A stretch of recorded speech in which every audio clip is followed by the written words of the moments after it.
வணக்கம். பித்ரு சாபம் நீங்கிறதுக்கு முன்னோர்கள் வழிபாட்டிற்காக நிறைய வீடியோஸ் பதிவாக நான் கொடுத்துருக்கேன். அதில் நம்ம பித்ருக்களுக்கு தர்ப்பணம் கொடுக்கணும், திதி கொடுக்கணும், தவசம் கொடுக்கணும், சிரார்த்தம் பண்ணணும் அப்படின்னு எல்லாம் சொல்லியிருக்கோம். இப்போது இதெல்லாம் யாருக்காக செய்கிறோம்? நம்ம கண் முன்னாடியே வாழ்ந்த தாத்தா பாட்டிக்காக, இல்லை நம்ம அம்மா அப்பாவுக்காக செய்கிறோம். இதில் அம்மா அப்பாவில் யாராவது ஒருத்தர் தவறிட்டாங்கன்னு வைங்களேன், இன்னொருத்தரை கொண்டு போயிட்டு எங்கேயாவது அப்படி அம்போன்னு விட்டுடுறது. இதை விட்டுட்டு நம்ம பித்ருவுக்கு சாபம் நீங்கணுங்கிறதுக்காக தர்ப்பணம் கொடுக்கறது, சிரார்த்தம் பண்ணுறதெல்லாம் நமக்கு சாபத்தை நீக்கிருமா அப்படின்னு பார்த்திங்கன்னா கிடையவே கிடையாது. அதனால் இந்த பித்ருவுக்காக வழிபாடு செய்கிறோம் இல்லையா, அது கூட சேர்த்து நம்ம பெற்றோர்கள் யாராவது ஒருத்தர் இருந்தாங்கன்னா அவர்களையும் வழிபட வேண்டும். அப்போ தான் பார்த்திங்கன்னா பித்ரு சாபம் முழுமையாக நீங்கும். இதை கவனத்தில் கொள்ளுங்க.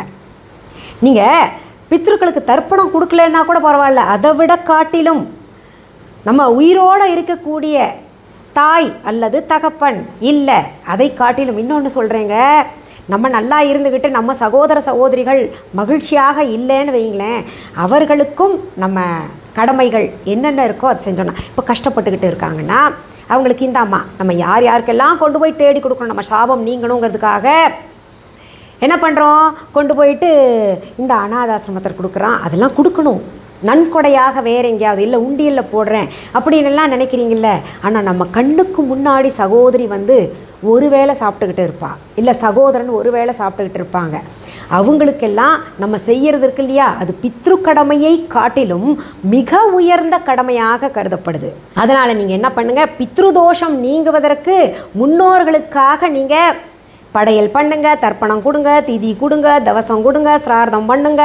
அதெல்லாம் செஞ்சுக்கிட்டு அது முழுமையாக அவங்களுடைய வாழ்த்து நமக்கு கிடைக்கணும், ஆசி கிடைக்கணும்னா நம்ம கிட்ட வாழ்ந்துக்கிட்டு இருக்கக்கூடிய சகோதர சகோதரிகள், தாய் அல்லது தந்தை யாராவது ஒருத்தர் இருந்தாங்கன்னா அப்படி அம்போன்னு விட்டுடாமல் அவங்கள பக்கத்தில் வச்சுக்கிட்டு சாப்பாடு கொடுக்கணும். பக்கத்தில் சாப்பாடு கொடுக்கறதுக்கு மனைவி திட்டுறா இல்லை கணவர் திட்டுறாரு அப்படின்னு நினச்சிங்கன்னா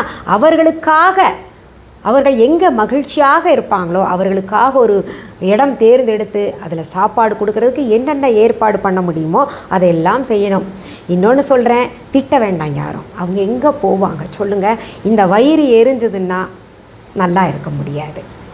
அன்பான வாடிக்கையாளர்களே, உங்கள் விஹா ஸ்டோரில் பூஜை பொருட்கள், சிலைகள், ராசிக்கற்கள், வாஸ்து பொருட்கள், விதைகள், பாரம்பரிய அரிசி வகைகள், சிறுதானியங்கள், ஆர்கானிக் பொருட்கள், மூலிகை எண்ணெய், மளிகை பொருட்கள், மரச்செக்கு எண்ணெய், மரப்பொருட்கள், வெள்ளி ஆபரணங்கள், கிஃப்ட் ஆர்டிகல்ஸ், காட்டன் மற்றும் பட்டு புடவைகள், காட்டன் சுடிதார்கள், பட்டு பாவாடை, குழந்தைகளுக்கான விளையாட்டு பொருட்கள், ஹை குவாலிட்டி இமிடேஷன் நகைகள், வீட்டு உபயோக பொருட்கள், ஜூட் பேக்ஸ், ஹேண்ட்மேட் சோப்ஸ், அழகு சாதன பொருட்கள், சிறுதானிய பிஸ்கெட்டுகள், ஹோம் அப்ளையன்சஸ், இன்னும் பற்பல பொருட்கள் விற்பனைக்குள்ளது.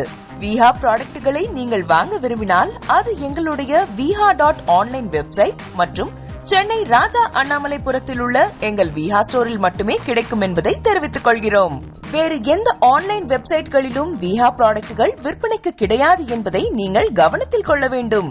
எங்கள் விஹா ஸ்டோரின் விலாசத்தை கண்டறிய கூகுள் மேப்ஸில் விஹா ஸ்டோர் என்று டைப் செய்தால் வழியை கண்டறியலாம். www.viha.online வெப்சைட்டிலும் விஹா ஸ்டோரின் அட்ரஸ் உள்ளது.